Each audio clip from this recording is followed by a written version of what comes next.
What's up traders, it's Matty from Logic Effects, and in this video we're going to be covering the 6 tips for choosing or picking the best Forex broker for yourself. This changes for different people that live in different countries, so it's actually unique to everyone.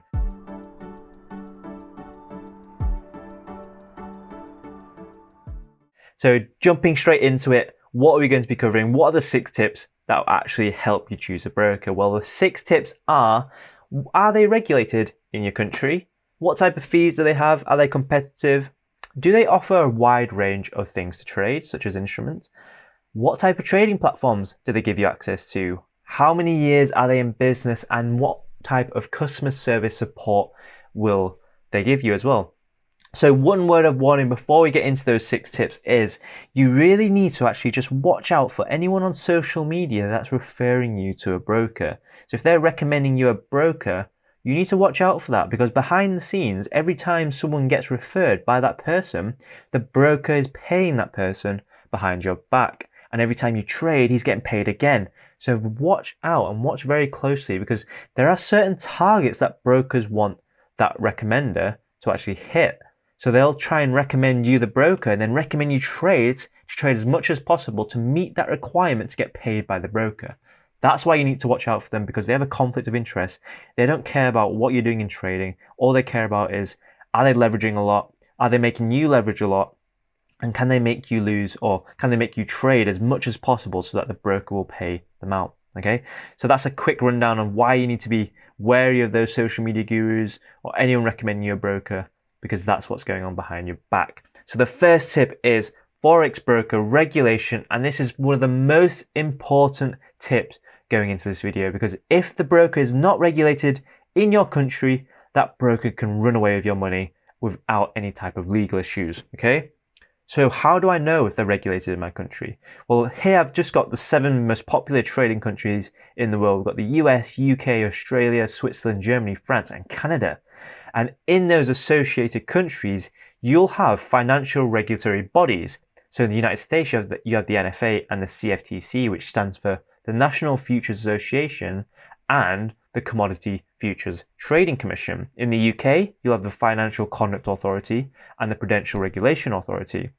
In Australia, you have the ASIC, and then it goes on, Okay, but what if my country that I'm living in, right, isn't on that list? Well, it's really easy, guys. All you need to do is type into Google Financial Regulatory Authority and then your country. So if you look at the image on the right, you can just see how many countries are on there. And once you click on that, you'll find that who the financial regulatory is in your country. Okay, so now that you know the financial regulator, how do I check if the broker is regulated in my country? Well, I'm going to use the FCA as an example because I live in the UK. And all you need to do is go to the FCA website, get on their register list, and all you need to do here is either enter a name or a reference number from the firm. Okay, so how to find the reference number? Well, you'll have to actually go to the broker website and have a look where their regulation number is. If they don't have one, then try typing in their name, and then on the FCA website, it'll actually pop up to tell you if they're regulated or not. If they're not regulated, it's a big red flag, and you need to be very, very wary of depositing money, because there is no obligation for them, to give any of it back, or any legal issues that will come up from it. Okay, so the second tip is Forex broker fees, and a little one that people miss is actually the hidden Forex broker fees. So as a trader, you probably know, or as a new trader coming in, you might not know that there are a few costs involved in trading. This includes commissions, spreads, and rollover fees, or people call it swaps. Now, I'll quickly run down this. Spreads, they're the difference between the buy and the sell. Commission is just based on how many units you're buying or selling, so it'll depend on how much you're actually putting on to trade. And the swap is calculated by the interest rate differentials between a country, and then the broker will actually add a commission fee on top of that every day. Okay, these are the main costs. As a trader, what you need to be doing is checking that these costs are fairly competitive, and that means that not one broker is charging you an insane spread or insane commission or insane swaps. You don't really want that going forward. You want to make sure that your broker is charging a competitive rate and you're not getting ripped off. There are a few hidden fees you actually need to watch out for as well. This includes things like currency conversion fees. So when you actually open your trading account for the first time, or when you're depositing money, you might have your trading account denominated in dollars, okay? Now, if you have it denominated in dollars and you live in a country like the UK where you have pounds, British pounds, there's a currency conversion that goes on to transfer that into your account, right? Now, you need to make sure that there isn't an insane conversion fee where you're losing out a lot of money, right? If you're losing out like 10% of your account just on a conversion fee, you need to ask yourself, wait, is it really worth depositing money into this account? Okay? So there's another one as well, withdrawal fees. So when you want to take money out of your account, you need to make sure that they're not charging a massive fee on that withdrawal. If so, you need to really have a look at your numbers of your trading account to see if you can actually afford to be withdrawing. Because if they're going to take out 10% every time you withdraw, that is absolutely ridiculous, right? So definitely watch out for these fees. And finally, inactivity fees. So if you're going to go on holiday or if you're just taking a break from trading for a certain amount of months, then inactivity fees can actually start to come in. And you need to see how long does it take until these inactivity fees start popping in. Might be 1 month, might be 3 months. It vary from broker to broker, so you need to watch out for that. And they'll charge you a flat fee, something depending on your account, or maybe just something like $15. But you just need to double check, because as a broker, what you are is you're just sitting there not trading, meaning they're not making spread or commission. So in the end, they'll be like, right, I've had enough of you. You're just sitting there inactive. I'm going to charge you an inactivity fee. And that's what happens in the background. Okay, so watch out for these fees, watch out for the hidden fees going forwards. And let's move on to our next tip, which is Forex broker instruments. What type of assets do they have? Okay, instruments just means it's not a musical instrument, it's not a drum, but financial instruments. Okay, so things like FX pairs, commodities, indices, shares. These are the four main things that a broker should actually be covering. And if they're not covering all of them, then you really need to ask yourself, should I be using this broker? Because one, if you're trading Forex, you need to make sure that there is a various mix of major and minor pairs. You have to make sure that they have a lot of available pairs, not just 5 pairs, for example. Commodities, just make sure that they have the type of commodities you want to be looking at, such as the big ones are the crude oil and gold, which is WTI and gold. And then what you also want to see if you're trading stocks and shares is, do they have stock indexes of different countries, and do they have individual shares that you can trade? You should make sure that they have a wide variety of these shares. And if you're also into bonds as well, see if they have bonds. So just double check all these things and make sure that you have access to these type of different instruments going forwards. Because if they don't have access to these type of instruments, you have to ask yourself, why does the broker not offer it? Do they not have the supply chain in place or the logistics in place to offer you them? And if so, is it a good broker to go with? Okay, so number 4, tip 4 is Forex trader platforms. What type of platforms do they offer you in trading? Well, most brokers will actually offer you a web application. So what I mean is you'll just type into Google the broker that you want, you log in, and then you get access directly from there to some sort of charting software. And that's where you can actually place trades. So most will have that. Others, though, they might actually push you towards something like MT4, MT5, or CTrader, TradingView. These are the type of different platforms that you can use to enter trades or do some sort of price analysis, if anything.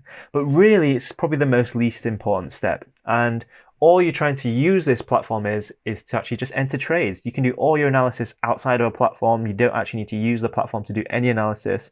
So moving forward, it's not one of the most important steps, but it's definitely one to consider if you are really interested or if you really need a user interface to help you trade.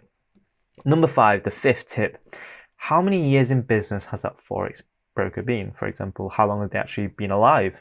So a good example of this is actually, every week I like to eat out, go to a restaurant, and what do you look for when you eat out and go to a restaurant, right? You don't always look for the newest ones, do you? You look for the established restaurants. You look for ones that have been in business a long time. You look at ones that have been busy for a long time. Those are the ones that generally, as a herd, you'll go towards, because in your mind, you're making that subconscious decision that, oh, this restaurant's been alive for so long, it must be good. Okay, that's kind of similar when it comes to Forex as well. When you're choosing a Forex broker, you need to make sure that when it was founded, how long has it been in business? Because you can kind of say, like, if it's been around for 50, 70 years, it's a pretty established business, it's doing well, it's not gone bust and gone away with your money, and you can kind of be secure with that. Okay, but if it's like a brand new broker that's just been out in 2020, you need to ask yourself, are they just some random startup that is, new to the market, and do they have the logistics in place to stay alive? Because they might be go bust in a couple of years, you never know. And the ones that have been alive for much longer probably have systems in place and logistics and whatnot and liquidity to stay alive during hard times. So number 6, the final one, is Forex broker customer services. Now, how easy is it to access their support? Here are a few channels of support which I definitely recommend you take a look at if they have them. One being the online chat, so a lot of them will have an instant messenger on their website. And this is really useful just for asking quick questions or questions about opening an account and whatnot. Phone number to call. Really important you have something urgent. Definitely take this into account and note down the number somewhere if something's happening with your account that doesn't look right. So, I don't know, some suspicious transactions or whatnot. If so, you need a phone number to call because you want instant access to someone, right? Now, when you don't need instant access to someone and you have some sort of common question like, oh, what are the costs of business? What are the fees that you offer? What type of instruments, that, like I mentioned before? Well, they'll generally have some sort of FAQ section. And this FAQ section is a frequently asked questions section, which just gives you answers to common questions that people ask. Really easy, really useful. Just do your due diligence and go ahead and go look at those to answer yourself. And finally, a newer channel, which is social media. These brokers will have social media channels. You might actually be able to just send them a message on Instagram, send them a message on Facebook, and they might get back to you with some help on there as well. That could be one of those easy ways to get instant access to someone on there. Might be more useful for you as well if you're used to using instant messenger or used to using social media. So those are the 6 tips when choosing a Forex broker. I've just go over them again so that you remember. It's making sure that they're regulated in your country, making sure that they have competitive costs, they have a wide range of things to trade, an easy to use platform potentially, they've been established a long time, and they have easy access to support. These are the 6 tips for choosing a Forex broker in 2020 and 2021 actually, and make sure that you're following these steps as well, especially if you're new, because these are the ones to look out for. Thanks so much for watching this video. It's Matty from Logic Effect. Do make sure to subscribe to this video and make sure to watch out for any new videos coming out in the future. I'll see you all in the next one.